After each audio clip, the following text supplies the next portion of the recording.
about it. All right.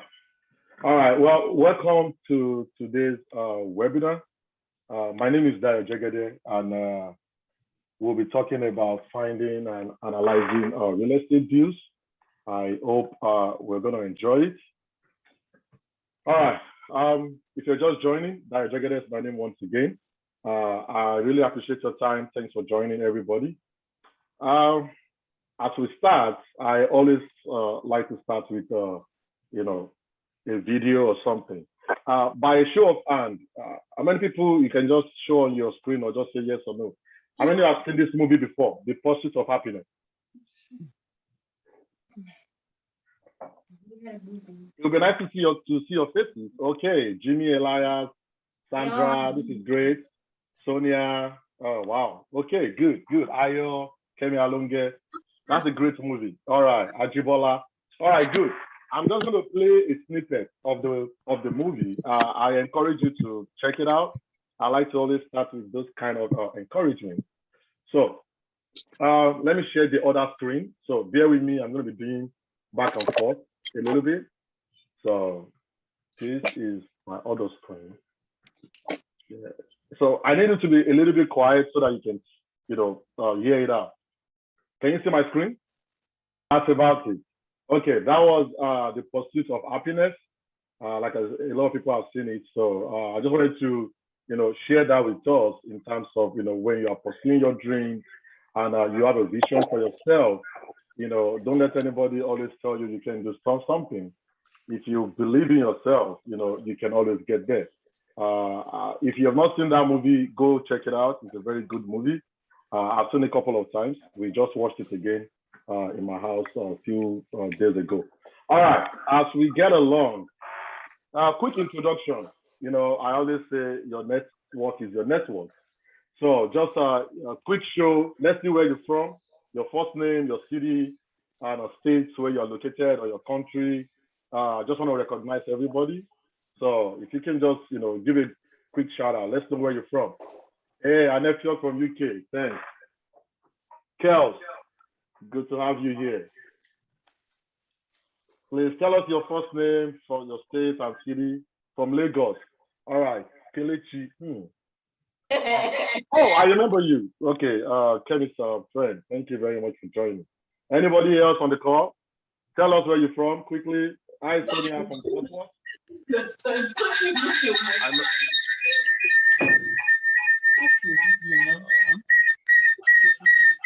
I have to mute everybody now. Hey, Jimmy from Austin. All right. Elias from Dallas, Dayo from Houston, Texas, Kenny from Bloomington. That's my brother. Samuel from Roanoke. Affinity Adekunle, Lagos. DC Antunde Eleso, that's my uncle and his wife from Pisco. Hey, Ayo from Houston. Good to see everybody. Thank you very much for joining. Alemu from Lagos, Kemi from Austin, Wale from Lagos. Thank you everybody for joining. This is great. It's good to have everybody. Thank you for the support. Thanks for coming to learn. All right, let's move forward.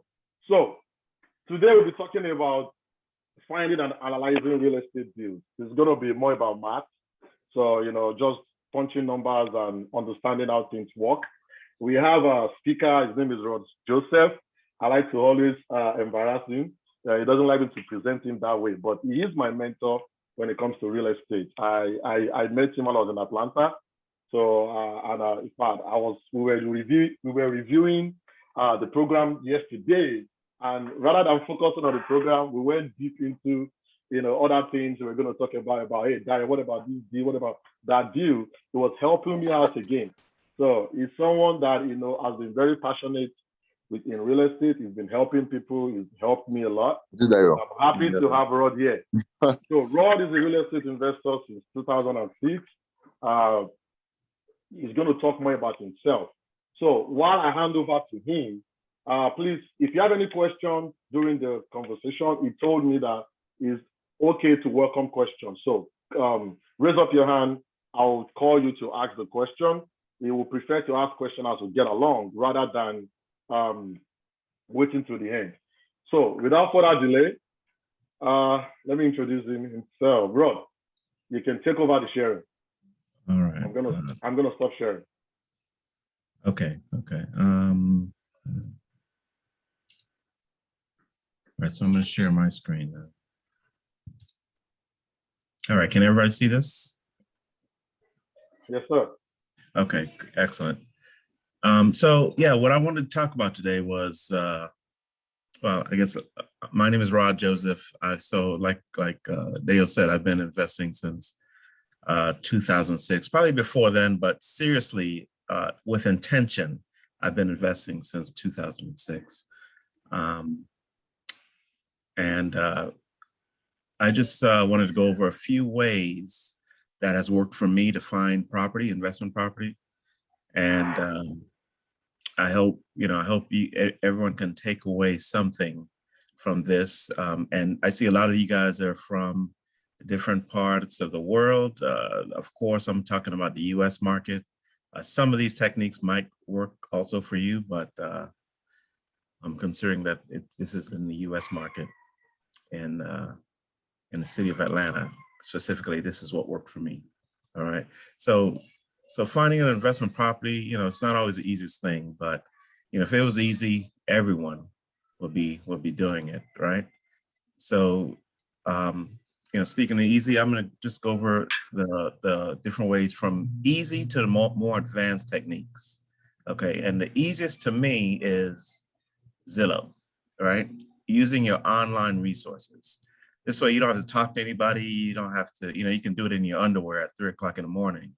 It's like a no-brainer, right? So you're going to use using online resources like Zillow, Trulia, Realtor.com, or any of those places, just to look for deals and see what's available in your market. Zillow is probably the most popular one, and you're going to get a lot of information on those sites, and it could be overwhelming, right? So there's so many houses to choose from, and so little time. So the best thing to do, I say, is to figure out what you're looking for. Okay, you have so many properties out there. You really have to decide. You can't look at every one of them. So decide what kind of investment property you want to look at. Do you want a 3-bedroom, a 2-bedroom house? Do you want a townhome, a condo, single family? Are you looking for a multifamily, 2 to 4 units, or you want 5 or more? And also think about how hands-on are you? How much rehab are you willing to put into a property? Do you want a fixer upper, or do you just want something turnkey where you just maybe sweep it out, put some new paint on it or something, and you're done? So you have to take those things into consideration. And how much money do you want to put down on a deal? What is your price range? What's a max you're willing to pay for a property? And all these things you have to consider before before you're able to target your search. Because there's thousands of homes on the market, and your job is to just filter them out so you don't have all the noise that comes in, because people are going to be sending you property. Realtors or Zillow is going to be sending you emails, and you have to figure out which one of these you're actually going to pull the trigger on. Okay, so once you have your criteria, you can, Zillow is easily, you can put it into the box, and we'll do some of that later. And just you put that you set up a filter on Zillow, and you just wait for the emails to come to your inbox. All right, we'll talk about more of that later. All right, the next thing is, once you know your criteria, now it's probably easier for you to talk to a real estate agent. Which is the next step. I would say, try a good one is going to be able to help you even fine tune your criteria even more, and alert you if something comes on the market. Of course, they're going to set you up with automated emails. They'll be sending you properties also. Agents, the number one way most beginners are going to buy investment property is probably going to be through an agent. And they're an important part of your team, when you going to start or expand your portfolio. Now, when you're looking for a real estate agent, a few things you want to look for. I would say look for someone that has worked with investors before. You don't want necessarily a pretty house realtor. And what's a pretty house realtor? Anybody have any idea? Anyone?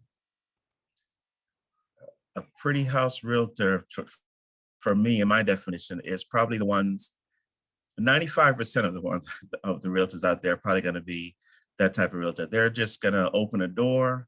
Here's the bathroom. Here's your kitchen. Here's your living room, and expect you to make a decision from that. You want somebody that's going to be more than that, more than just take you around in the car and show you property. You need somebody that can also probably tell what's a good deal or what's not a good deal. So they're gonna have to be a good communicator, right? You need somebody that responds to you quickly.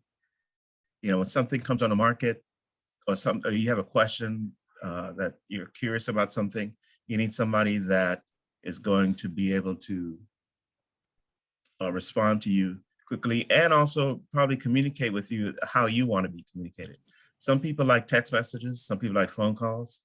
Some people, if you're at work, you might not be able to do either one of those, but you can respond to an email. So some would rather, respond in the email format.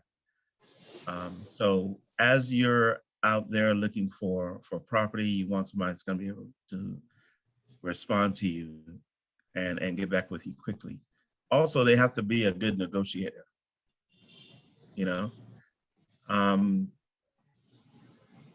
The more you pay for a property, the smaller your margin, right? So you need someone that understands that and understands that the art of negotiation. I know it's kind of I see it as as almost a realtors are supposed to be supposed to be playing in your court or they're supposed to be working for you, but they also, they are human also. You got to think what's maybe it's not true, but in my mind, the higher the price, of course, the more money they're going to make, right? Their commission is going to be higher.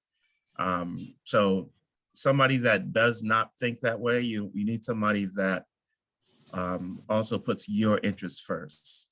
And most of them are that way, but you have to make sure that you understand that this is, to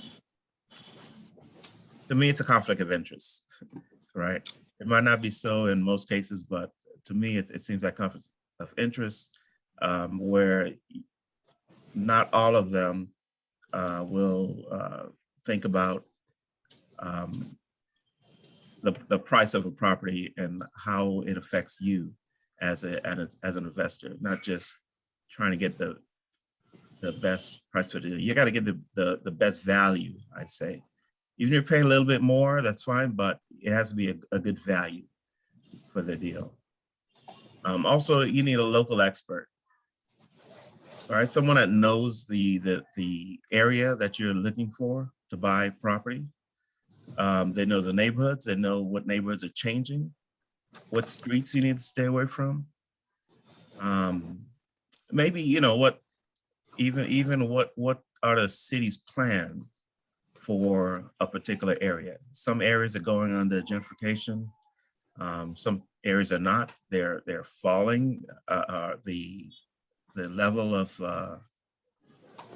I'm gonna say not the clientele, but the people that are there, they might not be taking care of the property as they used to, and they might be moving out. So someone needs to be able to tell you those areas, what areas to look out for. Also,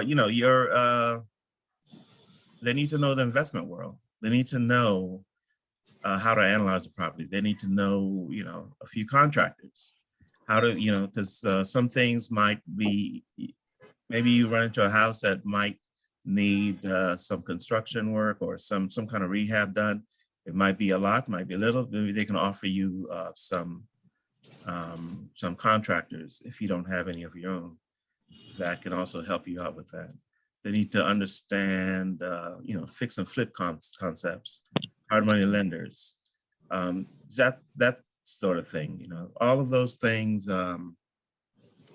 is what I look for when I'm talking to a realtor. And someone might not have all those criteria, but if you can work with them still, if they have, maybe one or two, and you can, if they don't know how to analyze property, maybe you know how to analyze property, and you can help them with that, or tell them exactly what you're looking for. And that way you can filter out what they give you and maybe explain why this doesn't work for you. And the next one that they send you, maybe they can, do that beforehand. So that's the sort of thing that I look for a realtor.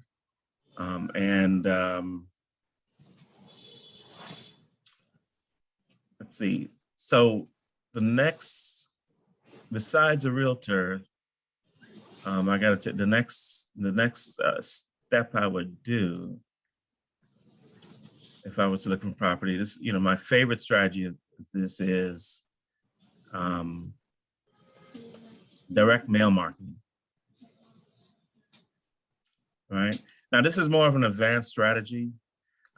This is the strategy I use because I was working a 9-to-5 and I was looking for property actively.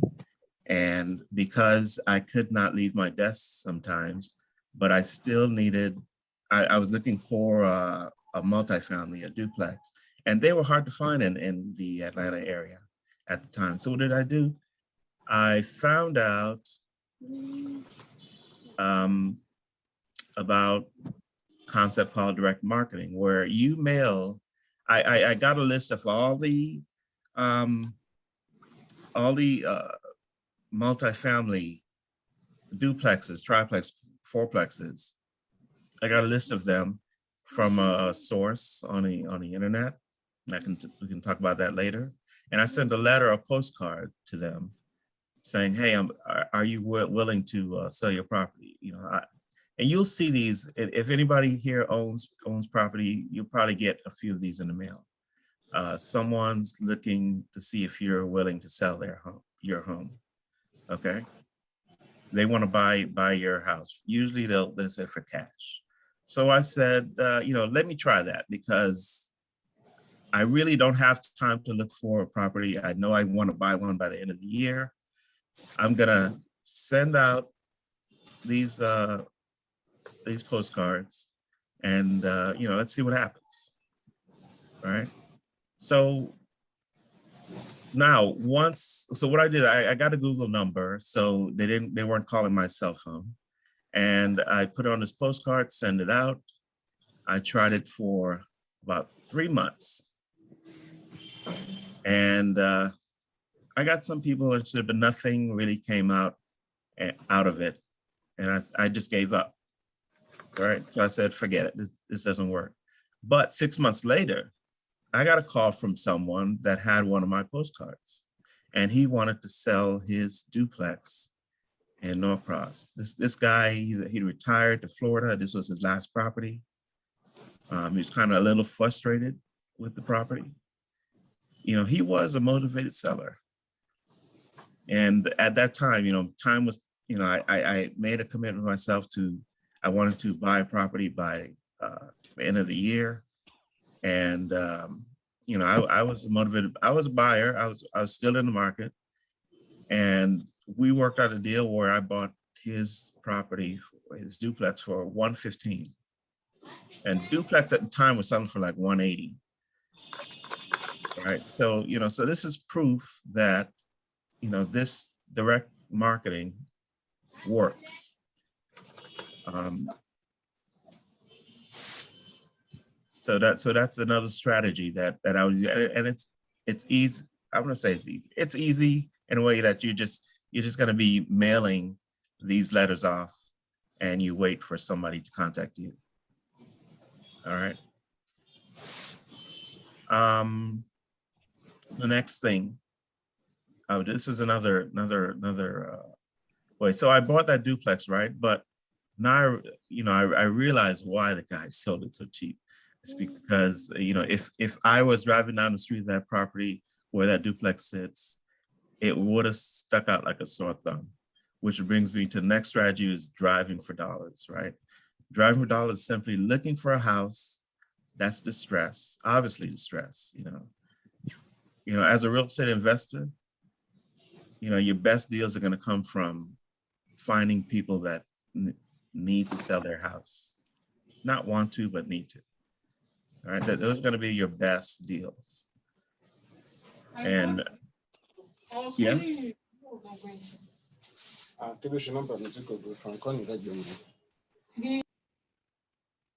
Thank you.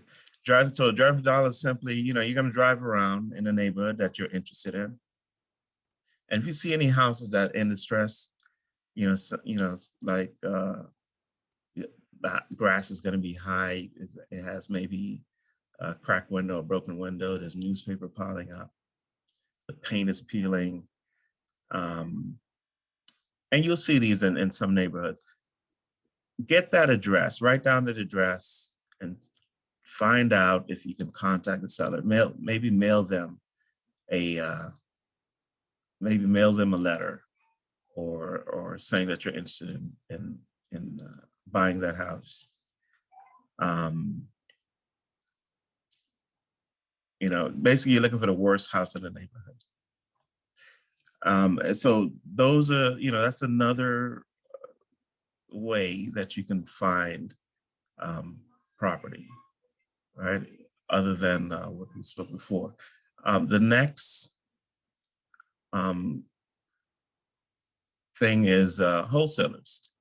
How many of you seen these signs around your town or your city? Have you seen these signs? I buy houses. Yeah. I think most people are mute, so they can also use your reaction if you want. I think God can see that. Yeah. Yes. So where do you think they come from? Anybody know? Wholesalers. Wholesalers, right. So do you think they actually work? I mean, some people, Annie says not, she hasn't seen them. Annie, are you in the United States? That's probably why, because they're everywhere. Annie is in the UK. Yeah, that's probably why. They haven't gotten over there yet. But they're all over. If you go to the United States, any big city, you will see these signs. And some people base their whole real estate career on these signs. Because guess who's calling these signs?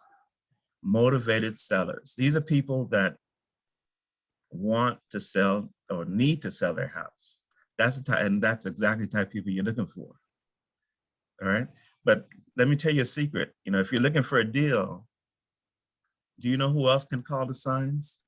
Call the number on that sign, talk to that wholesaler, and tell them that, you don't want to sell, but you want to be put on their buyer's list, right?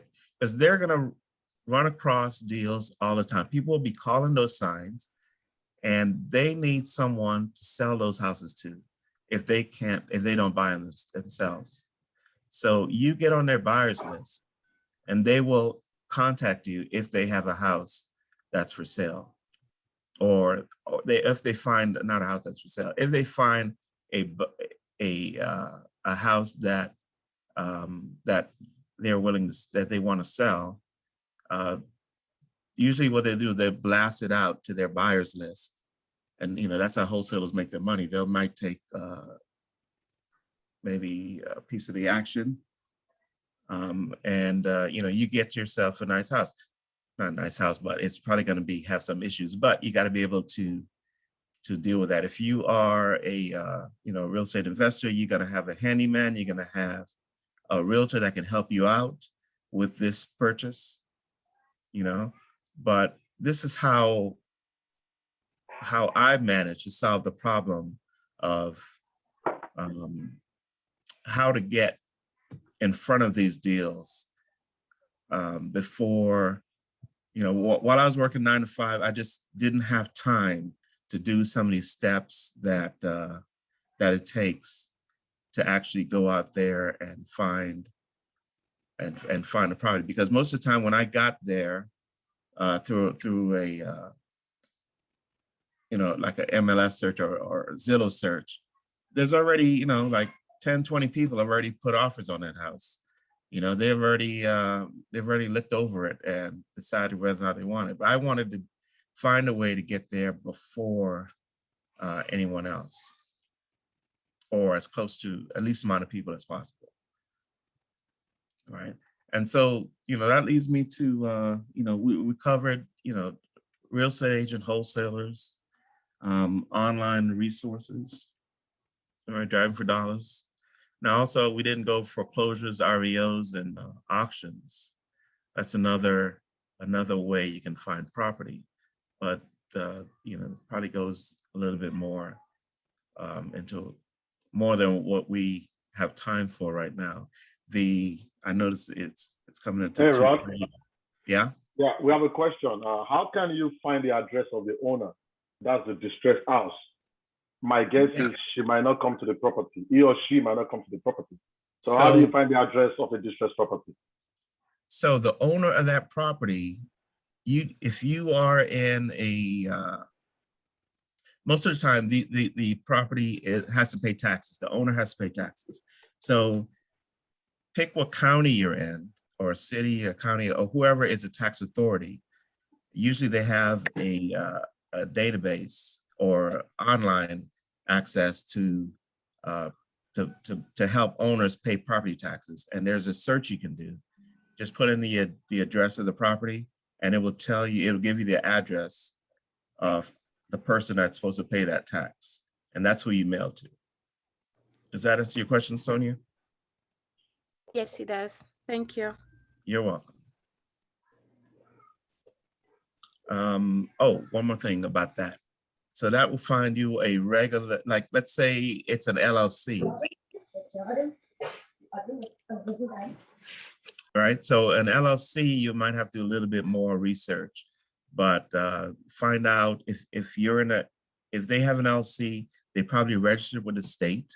So I would go to the state corporation, Google your state corporation, and they have a database usually online, or a phone number you can call that will find this information, find out who the owner of that LLC is, or at least what the mailing address of that LLC is. I understand Texas might be a little bit different. You guys have a little bit more privacy concerns than most other states, and I'm not aware of how to do it all the time in the state of Texas. But I know Texas might be a little different. Maybe they will find that out and let us know. I'm new to Texas right now. We'll probably ask Sonia the question back. Yeah. Thank you. So let's say you try multiple of these. Now you're getting emails from agents, wholesalers, Zillow is sending you stuff. How do you know what property to choose from? How do you know what's a good deal, right? And that's where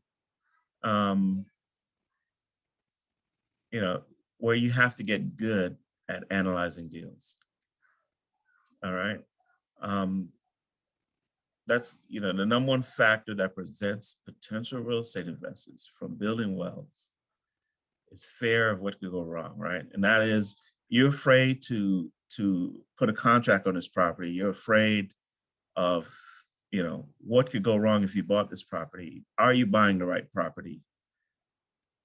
But the best way to overcome this is just to analyze deal. Analyze as many deals as you can. Try to do it consistently. And before you know it, it'll be no-brainer for you. You'll see a property, you'll look at the numbers in an area, and you can more or less tell, because you've analyzed so many properties in a particular area, you more or less tell what's a good deal and what's not a good deal. All right. And so right now, what I want to do is let's analyze a deal live, if I can. Can we do that? Anybody have a particular area?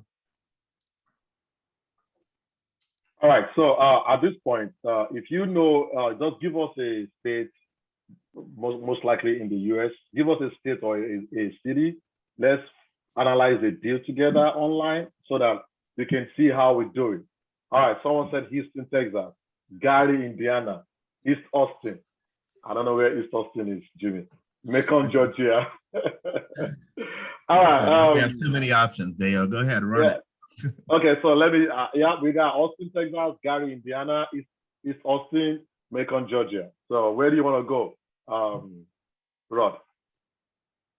Austin, Texas, Gary, Indiana, East Chelsea. East of Austin. Okay, Texas. Yeah, that's a good. Austin. All right. So you want to go Austin? Yeah, let's try Austin. See what we can find. All right, cool. So let's do Austin. If you have any questions, if you're on mute, you can ask directly, or you can just type and I will help to ask the question.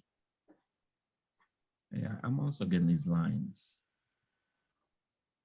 Do you see the line on my screen, Dale? I don't see a line right now, but somebody was using a screen thing, so I told him to please, stop doing that. But I'm not saying anything right now. Okay. Can you see my screen?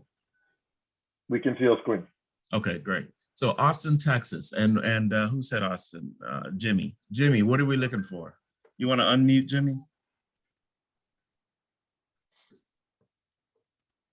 Jimmy, what are you looking for in Austin?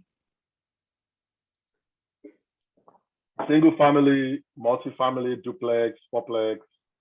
Or should we just go single family right now? So we're good. Let's go with multi-family homes. If it's investment. Okay. So multi-family, let me just, let's clear. We set our filters.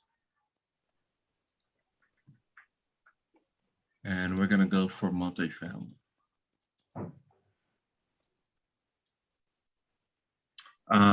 Do you have any other criteria other than multifamily? Do you have a price range you're looking for? Bed bath mix, or how many units? Either 3-bed or 2-bed. Like a 3-unit or 3 units is okay, but in terms of the number of beds, at least two or 3 beds per unit. Okay, you know what? I'm gonna keep that off because I'm looking here and some of them don't have. Some of them don't even tell you how many beds, baths, so that might change the filter. Okay. Okay, so I'm gonna leave that off. And you said east. Or it doesn't matter. This is east, I think. Okay. How about I think we can just go with a duplex. Let's get a duplex 2-bedroom, 1 bath to make it easy. So we can start from there. It's just to show how to do a good multifamily analysis live. Look and see, how do I tell it I only want duplexes?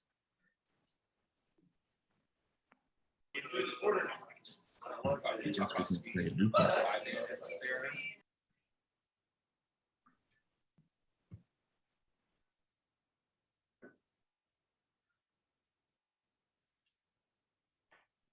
All right, I think these are duplexes.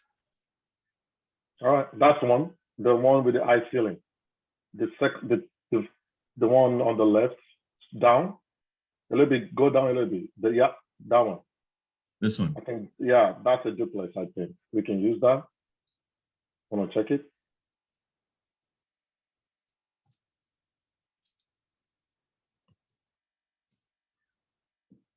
All right, so we have a duplex here. That's great.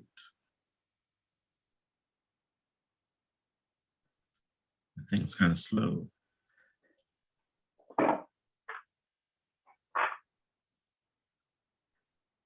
All right, so let me bring up my spreadsheet here.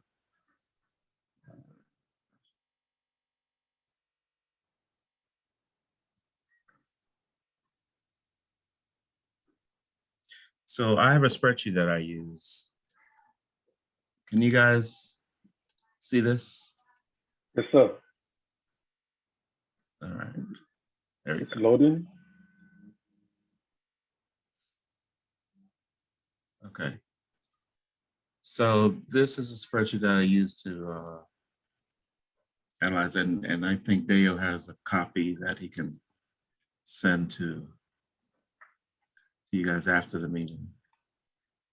So if I look at, I'm just gonna, okay, so the first thing I want to do is figure out what is the income of this property. Okay. Okay. So you've got a nice duplex. Zillow should have it somewhere in here.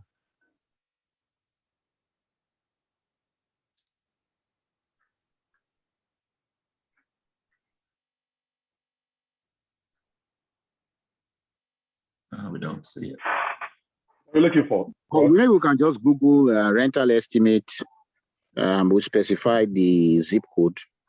We can look on our Rentometer. Rentometer. Yeah. Okay, let's try that. Open a new tab.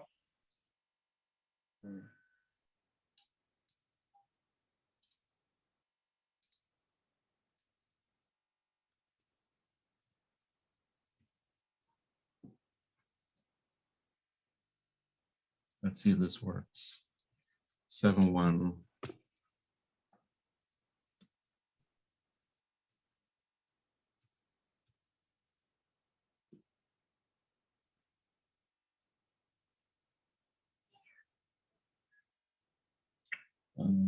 Round Rock, Texas.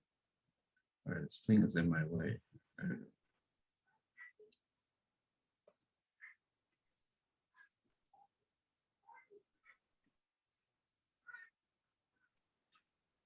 Is it 2-bedroom, 8-bath?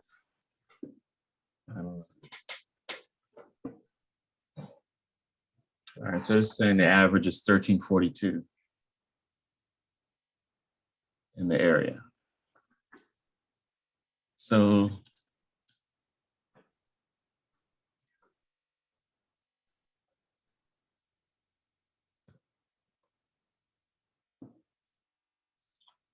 okay, and what are, so 1342, they're asking 375.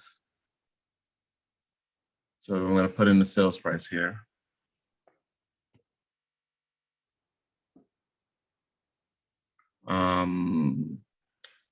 Doesn't look like there's any improvements needed. Usually for closing costs, I use about 3% of the sales price. Down payment. Let's put 20%. Usually, I think in this market though, it's probably going to be 25.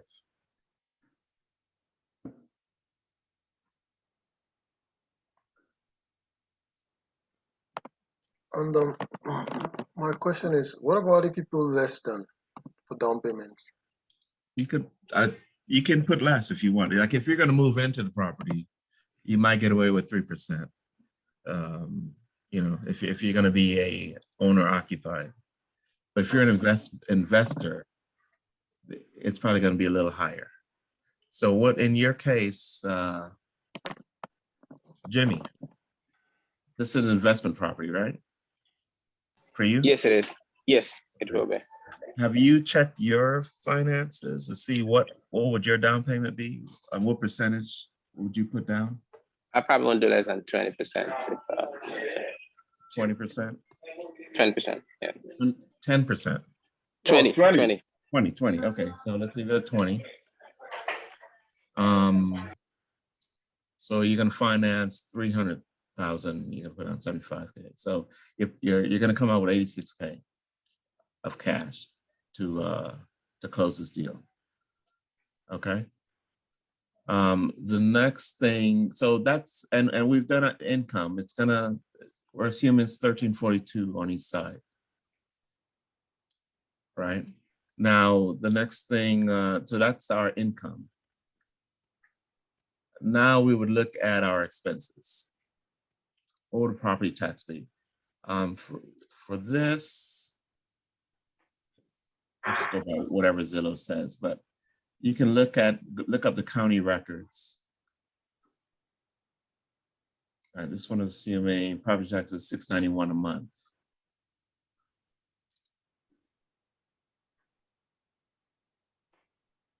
All right, so $691 a month. We're just going to use those numbers. And insurance, you should probably call your insurance agent. This one doesn't have insurance, but let's say The insurance is 131. 131. Yeah, it's right there, right after the property tax. Where? Go down. You're looking at the mortgage insurance. Yeah, that's it. You're right. 131. Thank you. Yeah. Okay. 131 a month. And you're gonna have a property manager with this one, Jimmy? I guess not. Jimmy lives next to the house. I think I'll probably take care of it myself since I'm here in Austin. You're gonna do it yourself? Zero likes money too much. Smart man. All right, but let's say maintenance though. Maintenance and repairs, let's say 10% of your cost is going to be maintenance. Yeah. So yeah, we're going to say that. All right.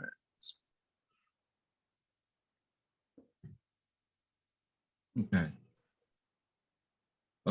I don't know if there's a homeowners association with this or any other. Let's assume none. No HOA. Yeah, HOA. It's right there. Can you scroll up? Can you scroll up? Oh, okay, there's no HOA. HOA shares not available. Right. So let's assume it's not there. Yeah. So this is really a basic thing. Oh, there's a rent estimate. Zillow estimates the rent. It's going to be 1308, but we already picked something. I'll probably go with the rentometer. Yeah, me too. So this means that 42% of your of your expense of your income, your expense is going to be 42% of your gross income, right? Cash return, it's 2.89%, which, at first look might not be the best deal. But guess what? That's because of the price, probably. If you're going to buy it at that price, that's what you're going to get.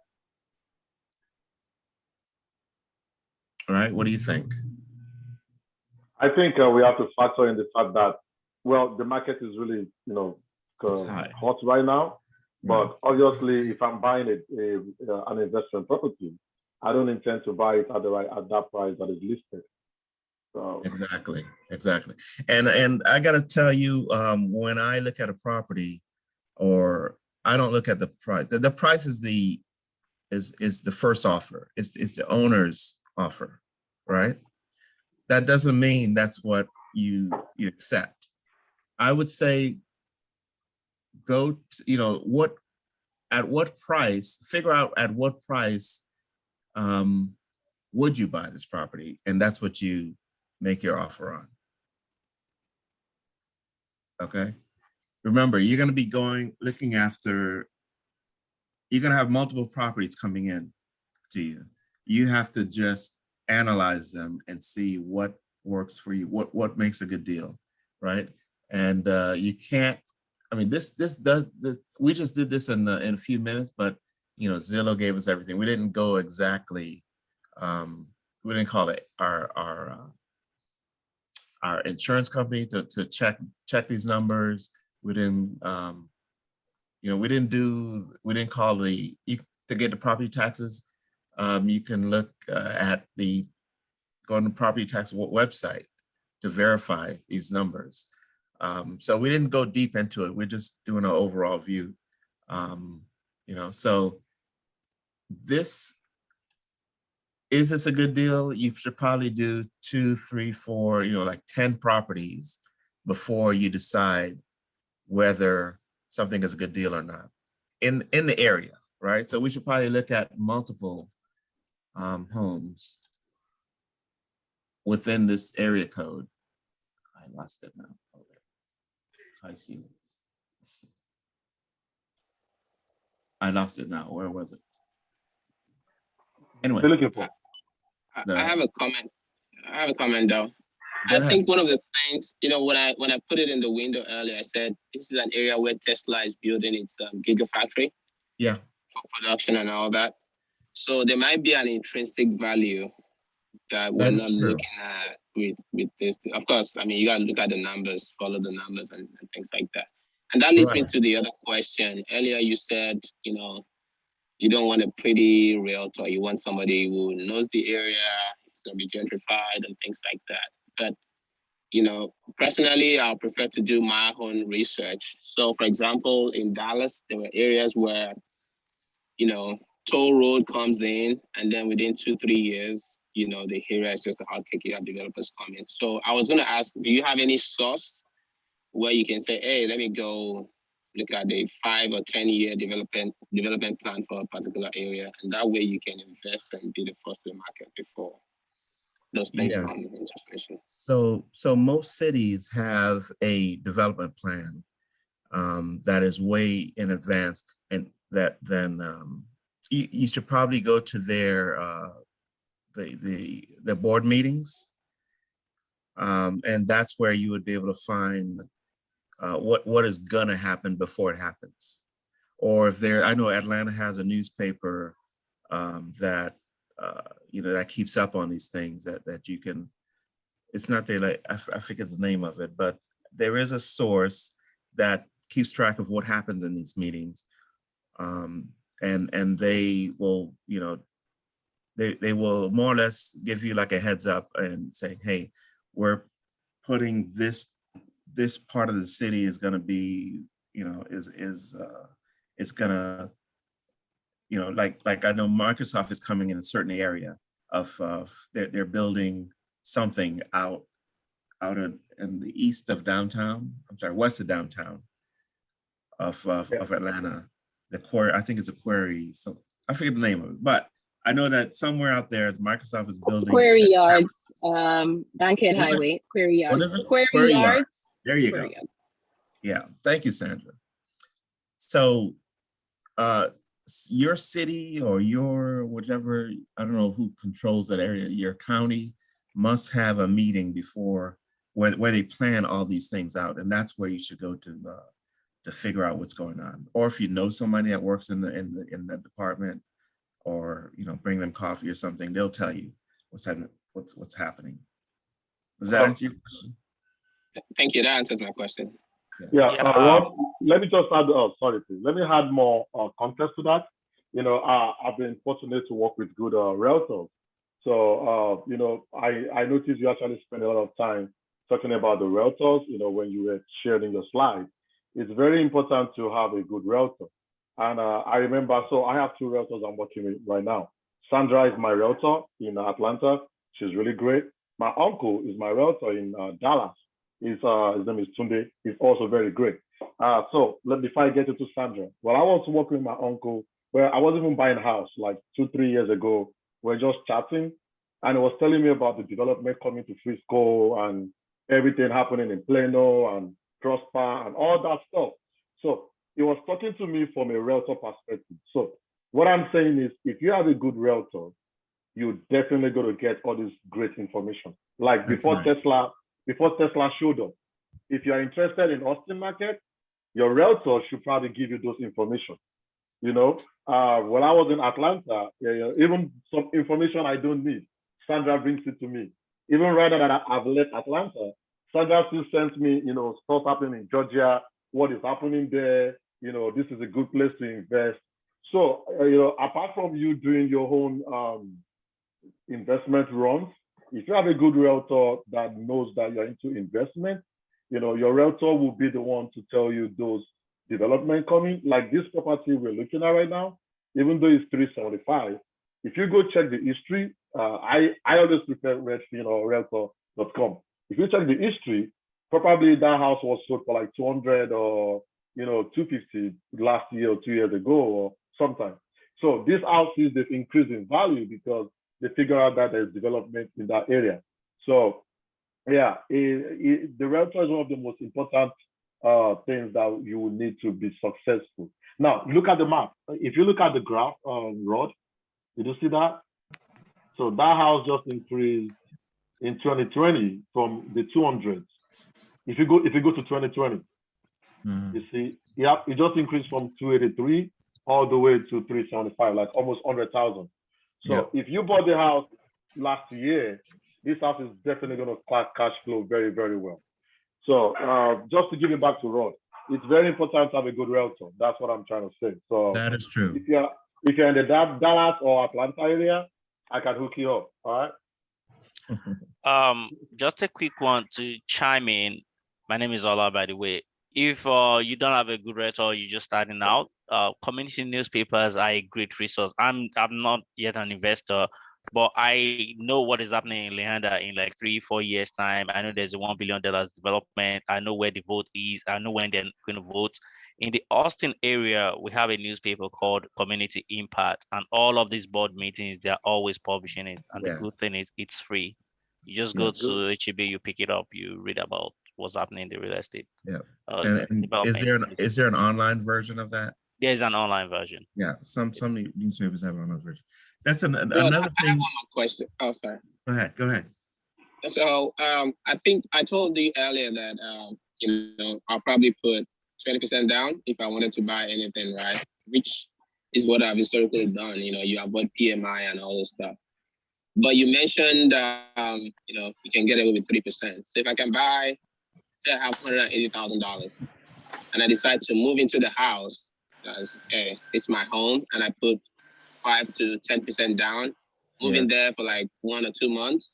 And then, then I sell it or rent it out, and I move to the next one, buy the other one in another quarter or something like that. Is there a reason why I can't do that? That way, my 20% I split it into 3 and I buy 3 properties instead of 1.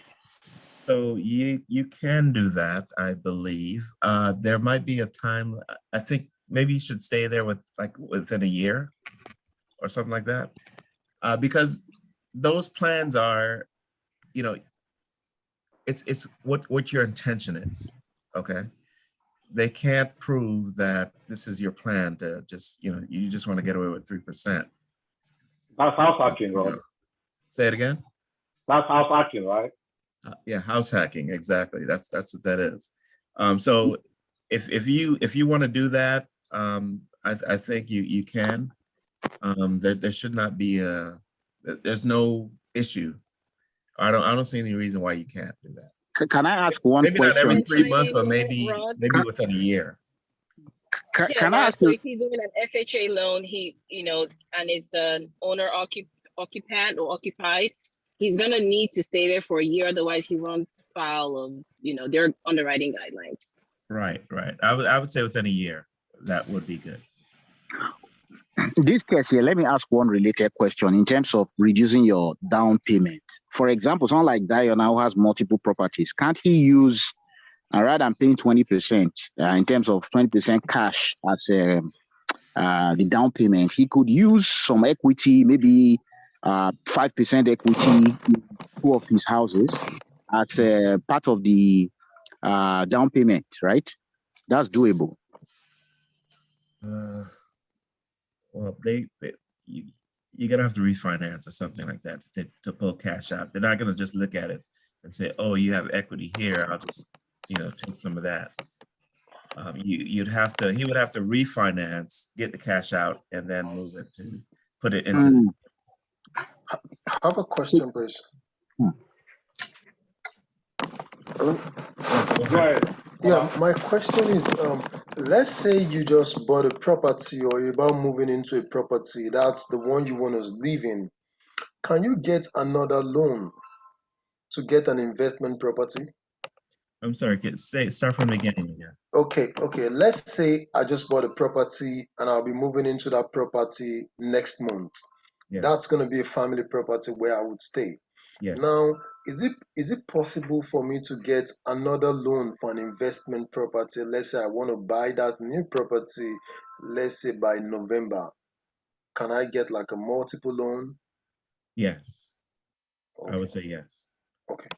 Now, whether you disclose that this new loan is happening or not, that's up to you.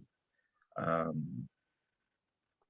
you saying I can decide not to disclose that to the new lender that I just got a loan previously?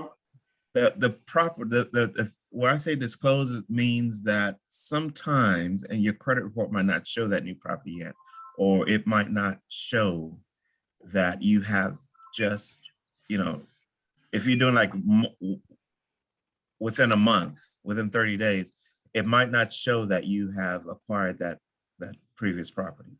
You understand? Okay. Thank you. All right. Any questions? So let me just say this before another question comes in. The property that we just analyzed is a good example of why you need to do more analysis before you actually go ahead to invest in any property. You have to do more than one. You have to keep doing deals. You have to analyze every now and then. Maybe if we have analyzed something in Macon or something in Houston, we'll have gotten a different result. While we don't want to go into one or two different, multi-properties, we have the Excel sheet available that you can use, for you to actually, try by yourself on how to, analyze multiple properties. So that was just an example, and that clearly showed us that wasn't a good deal to buy. All right. So not at that price. Not at that price. Okay, sorry, not at that price. It might be a good deal at a different price. Right. You have to figure out what is the price that makes a good deal for you. So get your criteria, figure out what kind of return you want to make on your property, and try to stick to that. So no matter what anybody throws at you, you put it in your spreadsheet. Do the numbers work for you, yes or no? Okay. Any more questions? I have a question. It's more of the market question in general. Do you see any of the sign of the 2008 market crash right now? Do you see any of those signs in the market? Because sometimes we hear the market is too hot, it needs to correct, it's going to come down. Is there any of those signs that you currently see? I'm gonna say it's a different market than before. There's a lot of people that saying, yes, the crash is coming. I really don't think it's gonna happen. Back then, the banks were, so they foreclosed on people. But now I think they're gonna try to work with people. They don't want to take over those properties, right? They're gonna try to a lot of people are gonna probably end up doing modifications of their loan, which that's probably already started. There's not going to be as much as last time properties that are in foreclosure coming on, because the banks before, they had a really hard rule, you can't pay, get out, but now I think with this administration or whatever, you see, look what they're doing with the tenants. I mean, tenants don't have to pay anything if they don't want to. They're really trying to soften the fall. And it will be a downturn, but I don't think as dramatic as it was before. But that's just me. Everybody has an opinion. Okay, thank you. All right. Any questions? I just have one last question, please. What's your advice on home flipping? Do you think it's a lucrative one? Home flipping. So home flipping, I can say it's just not for me. Okay, it works for some people. If the thing I don't like it about it is because you're taxed, your capital gains tax, you're taxed higher than I'm used to being taxed. Okay. So unless you hold that property for a year, then you don't get taxed as much. But if you're flipping it within anything less than a year, yeah, you'll make some good money, but Uncle Sam is going to be right there waiting with, he's probably going to take 40%. So it's good to get quick cash that you can put into probably another deal, but I am more of a buy and hold type of person where I don't know when the last time I really paid taxes because I write off everything. So to me, that hurts. Flipping, you get the money, you get that cash, but now you got to do something with that money, or else come tax time, you're gonna lose half of it. So, Faith, Yep. yeah, just to add to that, if you're going to be flipping properties, it's a good business, it's lucrative, but you have to have a great tax guy, either a man or a woman. If you're going to be flipping, then you have to always make sure you spend good money on taxes. Because if you hire a good tax person, then they will help you to know how to, plan and also be able to arrange your books for you. So because when you're flipping properties, you are paying capital, you're going to be paying capital gain tax. So the law is if you hold a property for less than a year, you pay capital gain tax. And that is, I think, is it 20 or 40%? I'm not sure. But usually it's the same rate as your income. Then after a year, it depends on your bracket income of 15-20%. Yeah. Right. Yep. Right. So try and hold a property for after a year, then it makes more sense. Thank you, Allah, for the correction. So yes, that's the and I gotta say one more thing. I gotta say within this market, the prices, the flipping might be good because you can buy a property if you can get a property at a lower price, you can set at a higher price, but be careful because the market could turn at any time. You think you can get it at this price, but now the market does not support that price anymore. And then you start losing money. So it's a market cycle. You just have to, be careful of that. My 2 cents is the less you pay to Uncle Sam, the better for you and your heart health. That's right. That's right. I may have a different philosophy to that. If you pay Uncle Sam 300K, but you're pocketing 700K, then you still make it 700K from the 1 million you made as profit. Just but you know that the 1 million, you still need to use it for something else. So that's still extra mathematics you have to do. Well, all right. get it. All right, man. Thank you. Any other question before we move forward? I would like us to wrap up.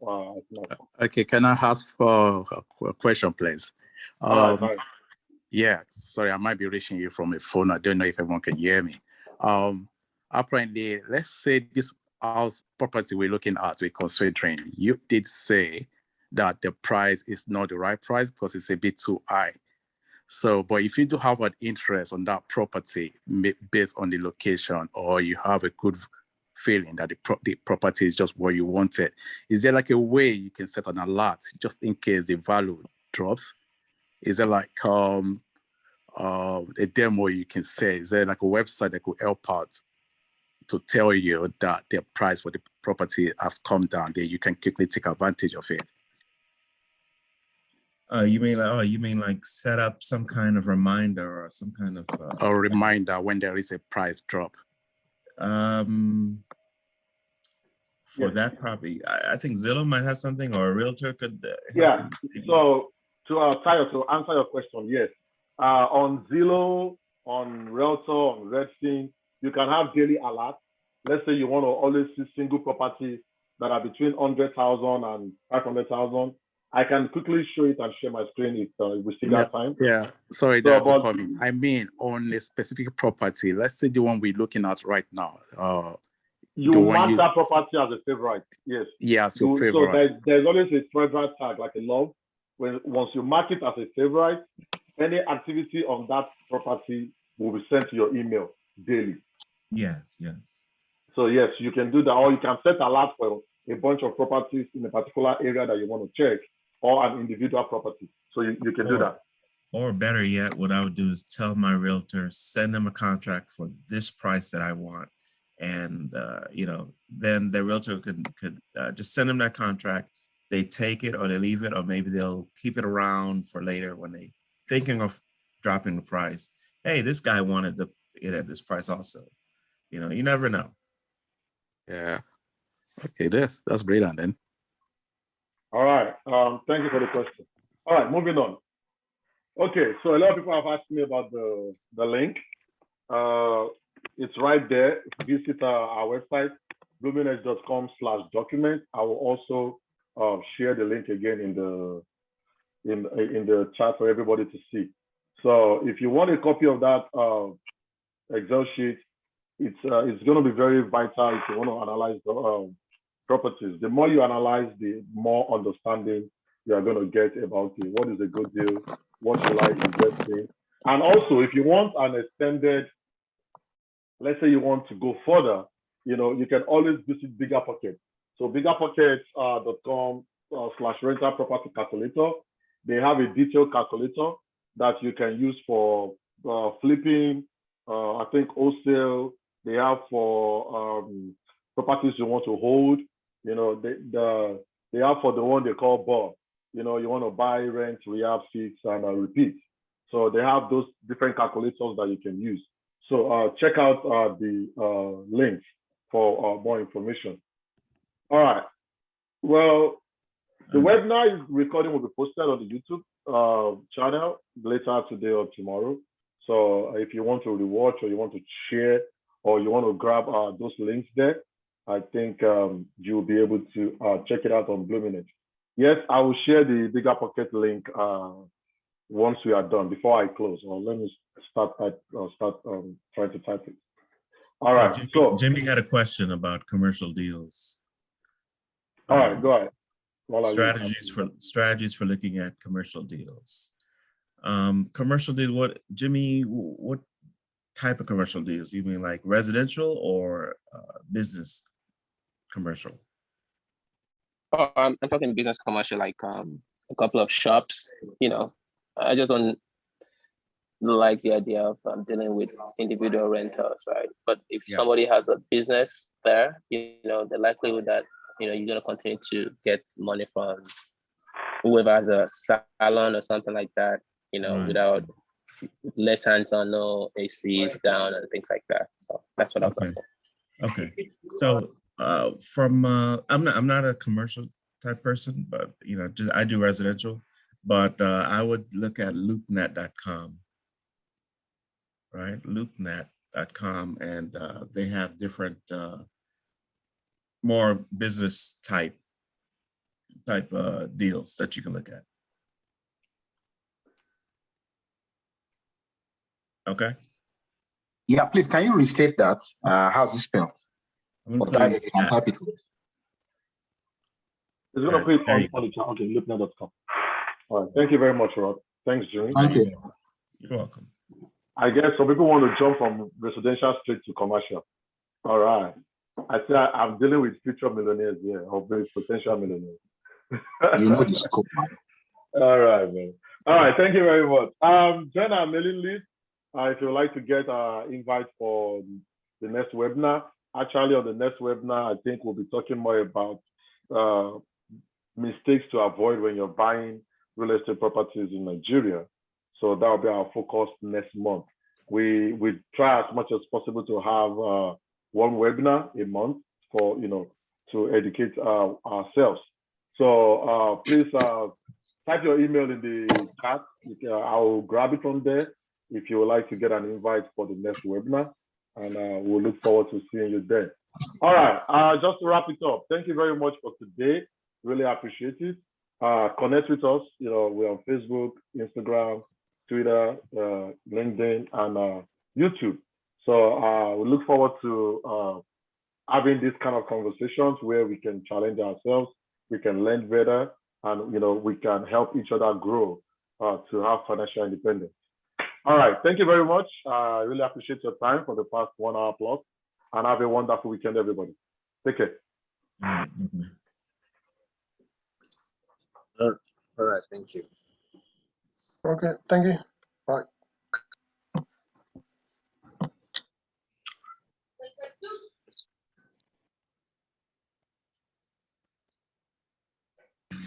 Thank you, Dio. Thank you, MEC. You're welcome, Sandra. You're welcome. Yeah, Dio, thanks, sir. You're welcome, sir. Bye-bye. Thank you, Mr. Jags. Thank All you, right, Mr. Jegede. Mr. Jags, thanks. You're welcome. Yeah, thank you. Have a wonderful weekend. All right.